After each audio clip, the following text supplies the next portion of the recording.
Voting is a civic duty. Let's register on the electoral list. This is a message from Equinoxe Television.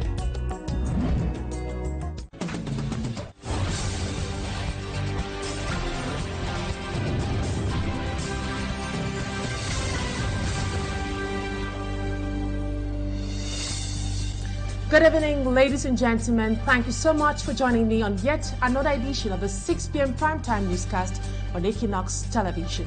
Controversy surrounds Bello Buba Maigari, Minister of Tourism and Leisure, with political analysts criticizing his inconsistency and reluctance to resign from the government despite announcing his presidential candidacy. Is he really part of the opposition or just a distractor? We'll be finding out in this edition of the news. And still in politics, Cameroon is abuzz with political activity as the October presidential election approaches.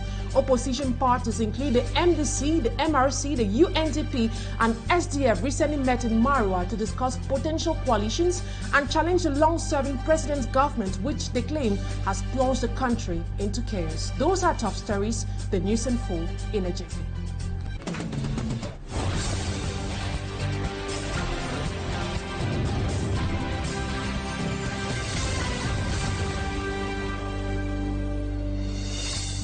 Once more, thank you so much for choosing Equinoxe Television for presentation. I am Immaculate Fogwe. Residents of Kounchakap in the Nous division of the West region have taken to the streets to protest what they describe as unfair land distribution outlined in the prefectural order. The demonstrations have resulted to roadblocks on several key routes, causing disruptions to traffic in the area. Furthermore, the population's dissatisfaction stems partly from the recent establishment of a new chiefdom in Gwen Mongni, exacerbating tensions. Esia Lucilengu is a lady on that story. For 3 days, residents of Kounchakap in the Nous division of the West region have set up barricades on roads leading to neighboring towns like Mancha, Matufa, Malanden, paralyzing circulation in the area. Displaying placards, they are voicing their discontent. Même les gens de Ngwamouni connaissent où est-ce que leur quartier, qui était d'abord un quartier de Kounchakap, qui est devenu aujourd'hui village, ils connaissent là où ça se limite. We are really angry, not because of the creation of the new village, but only just because by the division, we realize that almost 80% of our land, which means that the mother village, which is Kounchakap, remain with 15%, which is, we think is not normal. They oppose a prefectorial order that alters the administrative boundaries of their land.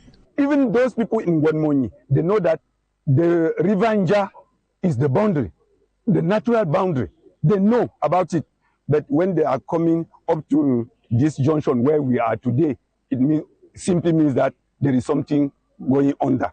Furthermore, the establishment of a new chiefdom in Gwenmoni, which was previously part of Kounchakap, is viewed by locals as an unfair division of their territory.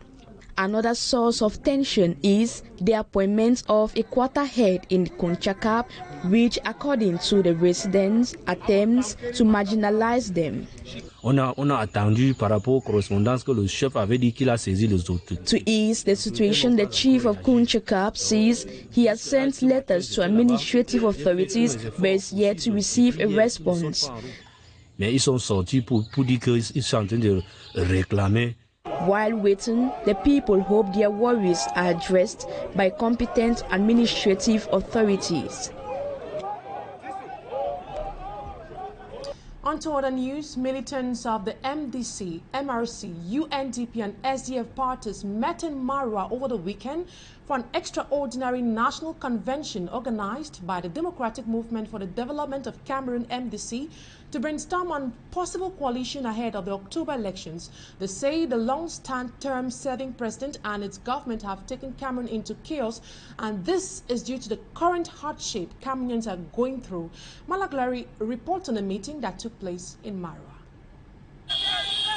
The present hardship and suffering of Cameroonians for over 40 years guided the discussion at the extraordinary National Convention of the Democratic Movement for Development of Cameroon (MDC) in Marwa this Saturday. Opposition parties such as the Social Democratic Front, National Unity for Democracy and Progress, and also the Cameroon Renaissance Movement were all invited to the event. How did we get here? That level where the Minister of Public Health moves from one town to another, announcing a free health campaign as an object of propaganda. When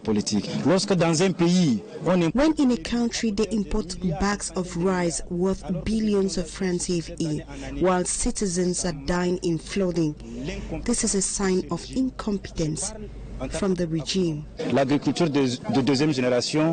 According to these party leaders, Cameroon lacks a true leader. We are talking of a chief who is no longer available. When its notables are gradually leaving his side, it means his reign is no longer valuable, and we won't allow them to destroy this country.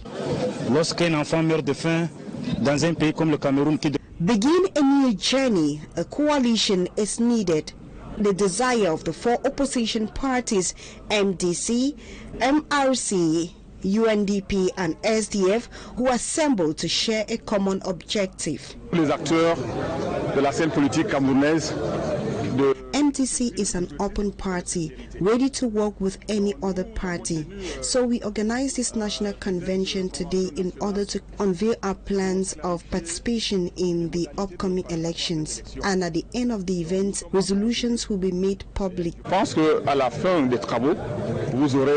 strong mobilization of opposition parties in Cameroon, just like these political groups, could establish a solid political balance, as the president of the MDC reiterated that unity is necessary than ever to exert significant influence against the regime come October 2025. And in the same vein, militants of some major opposition parties in Cameroon, such as the CRM and the SDF, have criticized the move of some other opposition parties who met in Yaoundé over the weekend. The meeting was aimed at creating an alliance to kick out the ruling party. The militants of the CRM and SDF asked why such a meeting should be convened in the absence of major opposition parties in Cameroon. Annabella has more.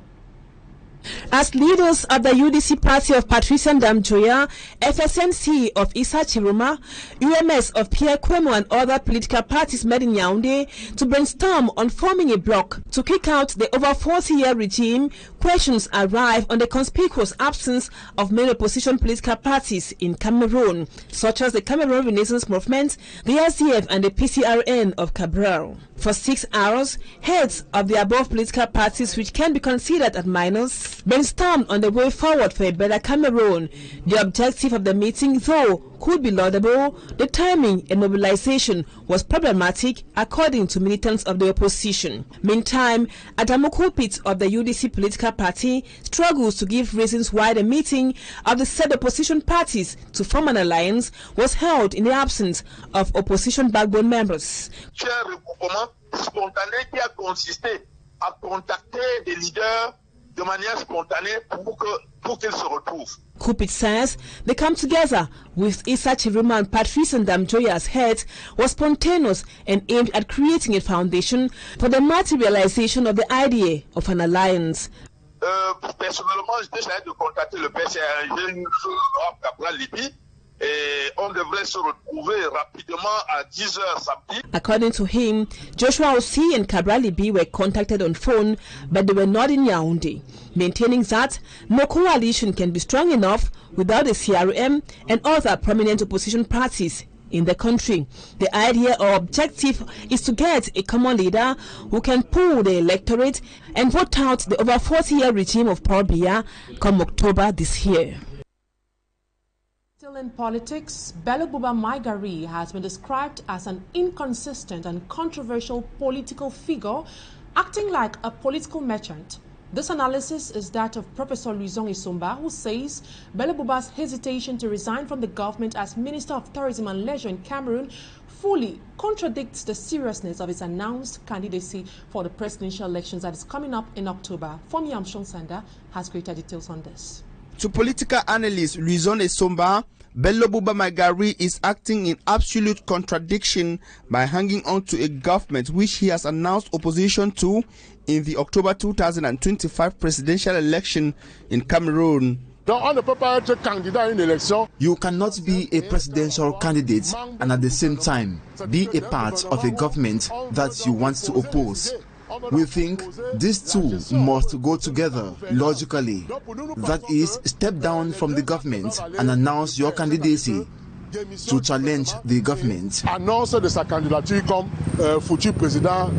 Acknowledging the rights of Bello Buba Maigari, like every other Cameroonian, to serve in the government after being appointed by the president, Luizong Isomba says his resignation became incumbent from when he, as a politician, announced a rupture with the Biya government. The fact that he announced his candidacy reveals a total rupture in his relationship with the CPDM. It means that he is no longer okay with the ruling party, which he serves as an ally. Hence, in a normal conception, he should table his resignation to the Prime Minister because, being a candidate, he confirms a divorce with the ideologies of the man who appointed him. On whether Bello Buba Maigari is caught up between pressure from his party supporters and his personal desire to continue to stay on to government, Luizong Isomba says Bello Buba Maigari is simply not genuine and also illogical. He does not dismiss the possibility of Bello Buba Maigari returning back to his alliance with the ruling CPDM party government. He sees Bello Buba Maigari and several other political leaders in Cameroon as political merchants going in for the highest bidder. He says Bello Buba Maigari could be playing a political card to be appointed into a more powerful ministerial department like the Ministry of Territorial Administration or the Ministry of Finance, away from leisure and tourism. And now we dash straight away to health. In Cameroon, approximately 20,000 people suffer from cancer each year, a statistics that underscores a growing public health concern. The challenges faced by cancer patients in the country are multifaceted, with significant gaps in palliative care, diagnostic services, and access to treatment. To improve in cancer care treatment, experts in oncology are sharing their know-how with the Cameroon Oncology Center right here in the city of Douala. We have greater details with Asia Luciliengo.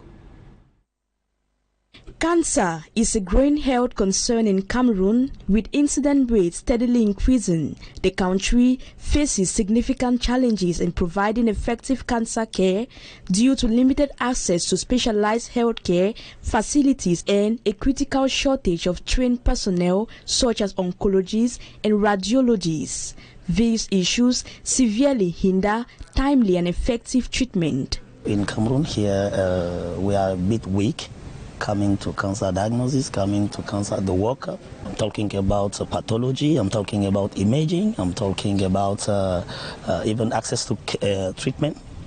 To improve the quality of life for patients and provide support during and after treatment, palliative care is crucial. So palliative care means to give a better quality of life. It means a complete multidisciplinary approach for anybody who has a life-threatening chronic health disorder such as cancer, which will require a holistic ecosystem of not just medicine or doctors, but also nursing care, physiotherapists, speech therapists, nutrition, and caregivers. Therefore, to reinforce palliative care in Cameroon, experts are sharing their knowledge with the Cameroon Oncology Center. Today we received that team, the team of India, to talk about palliative care. Palliative care starts from the diagnosis in our setting. It starts from the diagnosis, and we are talking about all the aspects of care. Of course, the medical infrastructure is improving. Technology is coming in, especially where I'm standing at COC. People are very well educated and medically advanced.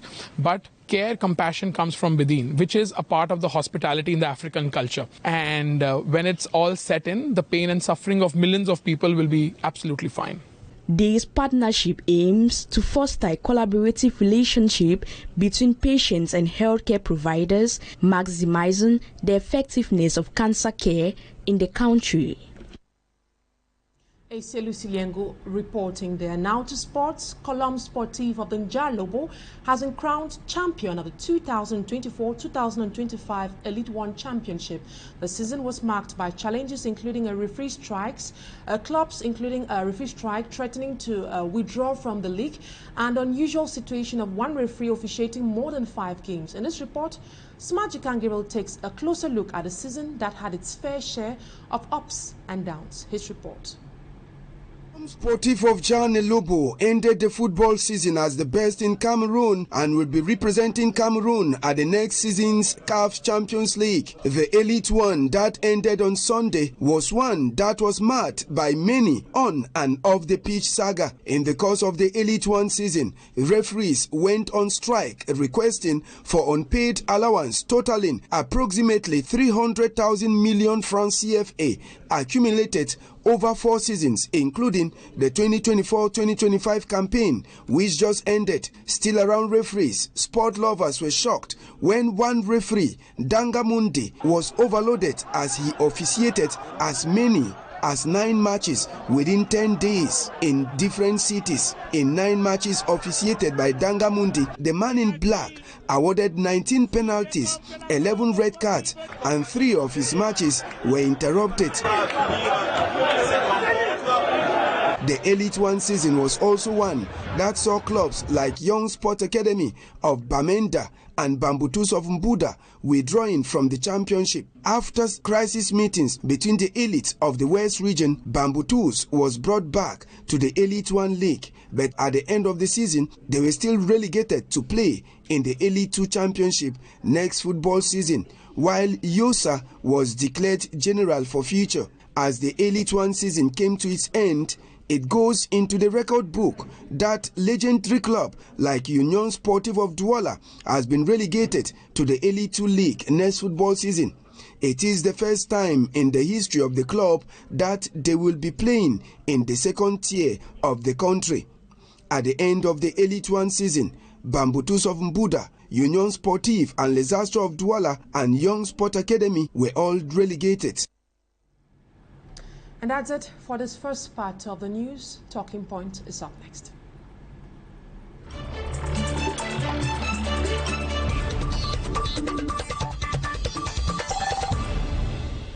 My guest tonight is a human rights defender and civil society actor. He's on the line in Bamenda. He's called Gaby AMBO, and we will be analyzing the recent visit of Prime Minister Chief Joseph John Kute in the city, and we'll quickly talk about the outcome of the PPRD that took place over the weekend. Good evening. It's a pleasure to have you on the program. Gaby AMBO, what's your take on the current state of Bamenda, and how's life like living in this conflict-hit area at the moment? Many things actually do count here. You know, the Bamenda has been in an ongoing protracted armed conflict since 2016. The conflict is still on, in as much as we do agree that the incidents have reduced to a reasonable level. We still have attacks, sporadic attacks at different parts of the region, towns and cities of the Northwest region. That we can't actually contain to say that, you know, this is normalcy or things are going to be all right. So we cannot actually talk about normalcy because the sporadic nature of the attacks do come up at periodic moments in that circumstance. So the life the Bamenda man is living is actually not the best, and then most people have been brought up to develop resilient approaches to ensure that they can basically survive in spite of the ongoing attacks and the conflicts that actually rages on. They are able now to, move from one position to the other to readjust and be able to take care of themselves and their lives, in cause of which some die. Many are dying. We know we've lost many lives in Bamenda and Norway, most especially. Thousands of people have died. We must agree that. And a lot more are still dying with the resistance that's on ground, with the ongoing protracted armed conflict that is actually growing by the day. A lot are being killed in that circumstance, like the case of Dreamland that actually just happened, breaking this morning about 3 a.m. as reported. That 4 persons were injured, and 3 persons were injured, and one bike rider was killed through gunshots. We are not told who precisely did that, but the findings are ongoing, and we can only come on to this to say who truly did this and who were the victims and what were the circumstances. That can only be reported after in that circumstance. So that's exactly what my take is on the current state of Bamenda and how life is in this conflict affected region that's still ongoing. Gaby AMBO, during the visit of these government ministers, one of these ministers, that is the Minister of Secondary Education, Professor Pauline Nalova-Lyonga, claimed to be surprised with the state of roads in Bamenda, something that we have always been showing right here on Equinoxe and other media organs, showing a dilapidated state of roads in that part of the country. It seems like she was surprised, saying it for her first time. She equally called on the competent authorities to ensure that what are put to action to achieve concrete results. What do you rate in that outburst of anger of Professor Pauline Nalova-Lyonga in that part of Cameroon?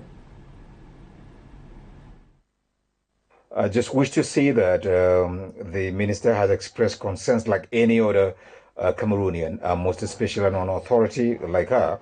But again, looking deep at the expressions she has made in the first paragraph, which she talks about not being aware of the state of roads in the Northwest and Bamenda most especially.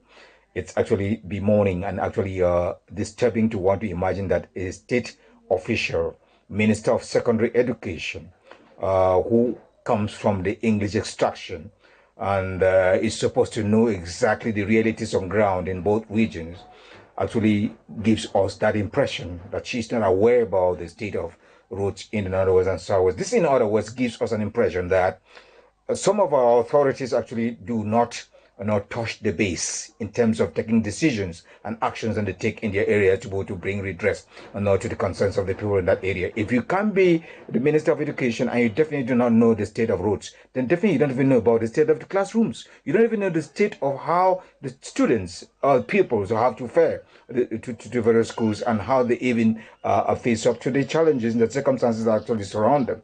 I just think that the minister didn't actually do well to make such statements, even if it were true. She could have put it in a much more different way that definitely will win the attention of the man on the street, and most especially the students who are, her own, that actually having schools under her directly. And she makes a contradictory statement to say that putting competent authorities to ensure that words are put to action in achieving concrete results. We cannot actually be getting this if a Minister of Education makes such pronouncements and definitely does not live with the reality on ground. In as much as I do recognize her and respect for who she is, she's a great academician and I've known her for way back in college or university, but I think this statement is actually lacking a lot. It shows exactly the direct disconnection of the Minister of Education with the reality on ground, most especially the case. You are speaking to us live from Bamenda, and as a resident of this region, do you believe Prime Minister John Gute's visit will bring meaningful change after years of waiting? It should be recalled that he equally announced the imminent start of rehabilitation works on roads in Bamenda. What are the needs and aspirations of the people of Bamenda, where you are currently residing in now? At the commencement of this very exercise, there was a challenge raised with the feasibility studies that were carried out and a list of facilities that were actually written out, and there was need to improve on it and step up and get, because many persons complained of the burnt homes and burnt public places that definitely were not on the list, and we were promised that that list was definitely going to be updated. Up till now, 5 years down the line, we haven't seen that list. And we're craving the indulgence of the team that manages the presidential plan to get back to the drawing board and make sure that we're able to have this updated list. Let's know what concretely has been done on ground in terms of data, in terms of figures, what is remaining to be done. And what is it that definitely was not taken into consideration that was supposed to be part of the plan in the both regions, and how they plan to target and be able to address them in that circumstance. To say what they have done, yes, I wouldn't want to say that they have not been working. They have done what they are able to do, but we need statistics to guide our growth or our progress in what we're doing on ground. If we do not have statistics, we can't basically say we're succeeding because we have no facts, we have no real data in that circumstance. When you say that, a construction of 60 classrooms, can be very clear about that, in which areas, and then rehabilitation of infrastructure. What do you mean by rehabilitation infrastructure? Can you spell it out detail and very clearly which infrastructure you're talking about and where this happened? And then getting nearly 30,000 students back to school. How did you get 30,000 students back to school? Is it through the facilities that you put in place that you know that the turnout was low, then now with the putting in place of the facility, students now can go to school? Or you engaged in place a mechanism that was able to take students from home, not to schools, or pupils from home to school, that step, or in fact increase the number that you can now relate to say that was an achievement in that circumstance. And then delivery of medical equipment. We need to be very clear and precise here. And then the building of markets. Precision, that's what we mean as well. And solar water systems. Are this basically what the population needs? Not quite. We know we lack roads. No, the water system is definitely deplorable. Electricity, intermittent cuts in electricity is a challenging stuff that people are really taking as a way of life. I think these are some of the key things that need to be touched and be able to actually improved on them for the benefit of the entire population in that circumstance. Now, let's leave out the devastating or dilapidated state of roads in Bamenda. Let's look at something different now.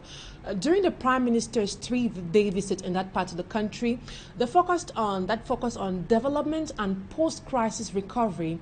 Paul Tasson, who is the coordinator of the presidential plan for the reconstruction and development of the Northwest and Southwest region, PPRD, claimed life is almost back to normal in these regions, with only 3 out of 7 divisions experiencing active insurgency.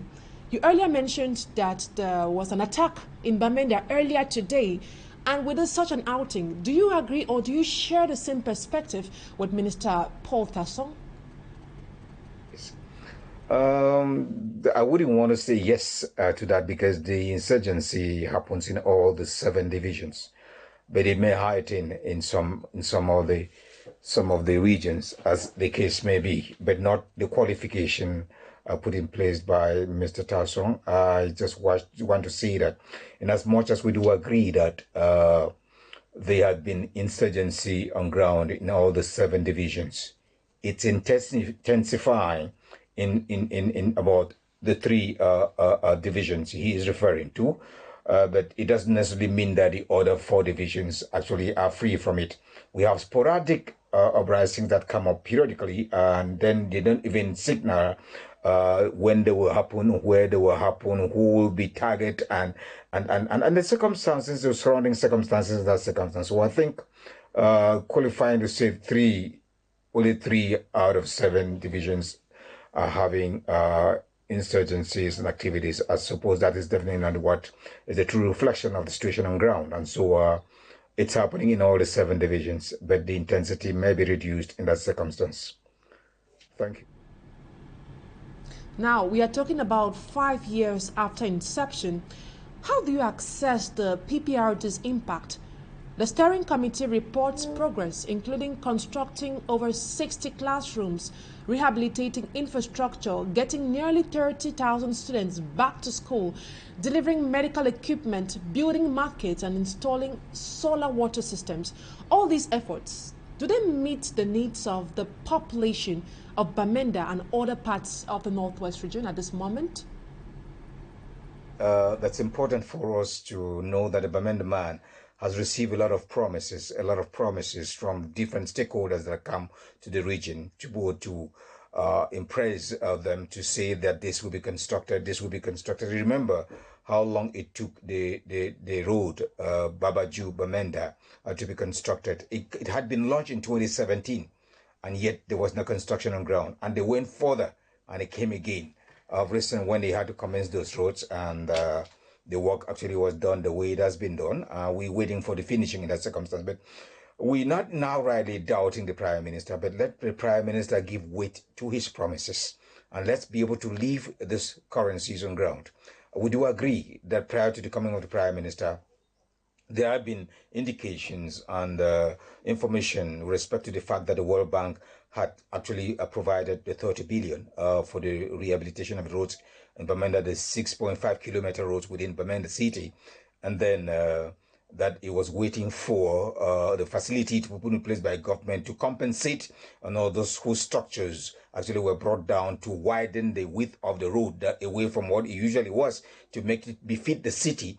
If that's actually what we had before the coming of the Prime Minister, when the Prime Minister is coming just to actually articulate a lot more with detail about this particular project, which actually had been provided by the World Bank, and the World Bank, if we're told rightly, said that immediately the compensation is paid, work commences immediately. So we are hoping and believing that by the close of this month or the beginning of next month, the works begin on ground in that circumstance. So that makes us to have some sort in what the Prime Minister is saying, and can only leave the currency of the moment when the work actually commences on ground, and not just commencing but be carried to fruition, and then the Bamenda man will say thank you for a job well done, even though they deserve that by right, to have all of this construction and a lot more others.